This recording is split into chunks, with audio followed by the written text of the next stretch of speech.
Assalamualaikum warahmatullahi wabarakatuh. Halo semua, perkenalkan nama saya Siti Alia dengan NIM 1107620006 dari kelas A Prodi PGSD Angkatan 2020 Fakultas Ilmu Pendidikan Universitas Negeri Jakarta.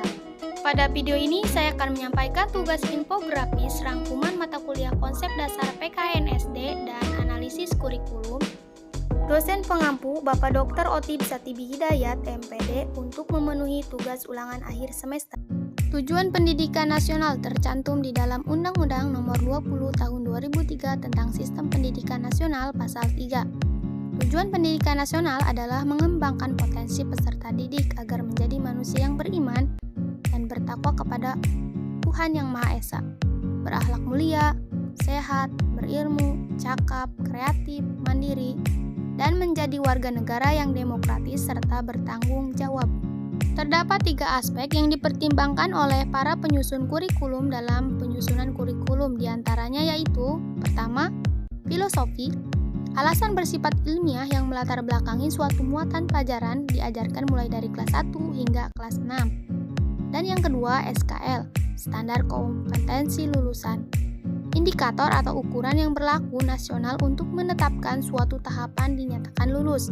Dan yang ketiga, kurikulum, keterampilan guru profesional pada abad 21. Guru yang profesional mempunyai skill, yaitu kepemimpinan, pemahaman digital, komunikasi, kecerdasan menata emosi, semangat kewirausahaan, kewarganegaraan global, kemampuan memecahkan masalah, dan kerja sama atau kerja kelompok.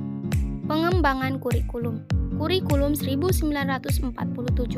Kurikulum pertama sejak Indonesia merdeka. Saat itu mulai ditetapkan asas pendidikan, ditetapkan Pancasila dan baru dilaksanakan pada 1950. Pendidikan yang diajarkan lebih menekankan pada pembentukan karakter manusia, tidak menekankan pendidikan pikiran melainkan hanya pendidikan watak, kesadaran bernegara dan bermasyarakat. Kurikulum 1964. Kurikulum ini menyempurnakan kurikulum sebelumnya. Pembelajaran dipusatkan pada program Pancawardhana, yaitu pengembangan moral, kecerdasan, emosional atau artistik, keprigelan atau keterampilan, dan jasmani atau sekolah penggerak. Kurikulum 1968.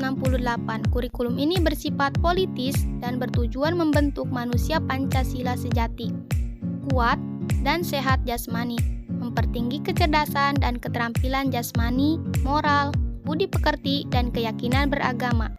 Cirinya, muatan materi pelajaran bersifat teoritis, tidak mengaitkan dengan permasalahan faktual di lapangan.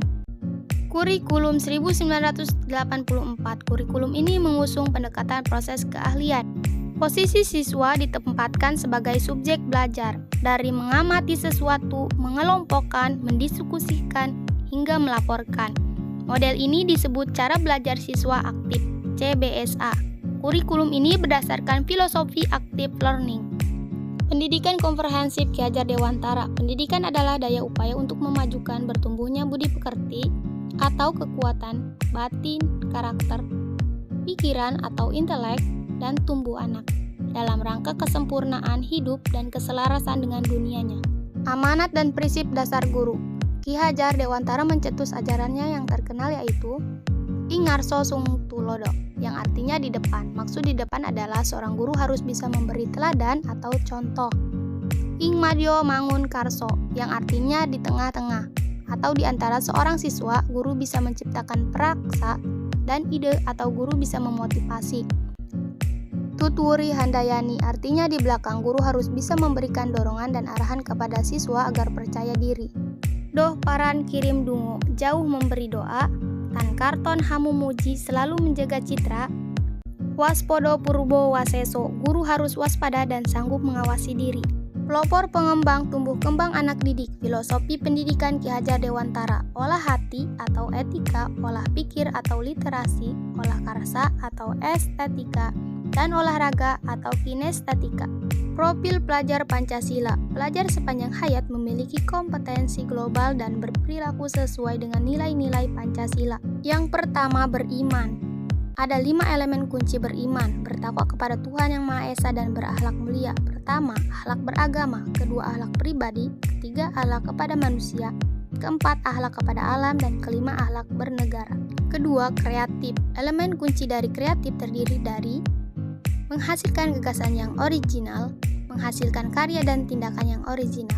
Ketiga, gotong royong. Elemen-elemen dari gotong royong adalah kolaborasi, kepedulian, dan berbagi. Keempat, kebinekaan global. Elemen dari kunci kebinekaan global meliputi mengenal dan menghargai budaya, kemampuan komunikasi interkultural, dan berinteraksi dengan sesama, refleksi dan tanggung jawab terhadap pengalaman kebinekaan. Kelima, bernalar kritis. Elemen-elemen dari bernalar kritis adalah memperoleh dan memproses informasi dan gagasan, menganalisis dan mengevaluasi penalaran, dan merefleksi pemikiran dan proses pikir dan mengambil keputusan. Yang keenam, mandiri. Elemen kunci dari mandiri terdiri dari kesadaran akan diri dan situasi yang dihadapi, dan regulasi diri. Analisis kurikulum. Berdasarkan hasil analisis kurikulum muatan materi PKN SD kelas 4 semester 2 pada tema 7, Indahnya Keragaman di Negeriku, subtema 1, Keragaman Suku Bangsa dan Agama di Negeriku, menunjukkan bahwa proses pembelajaran telah memuat domain spiritual.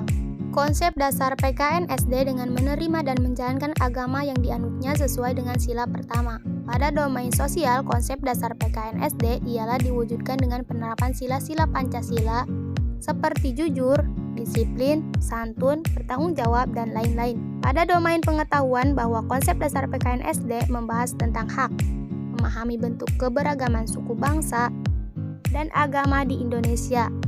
Dan terakhir, domain keterampilan bahwa konsep dasar PKN SD ialah kegiatan yang mencerminkan keberagaman suku bangsa dan agama di kehidupan sehari-hari.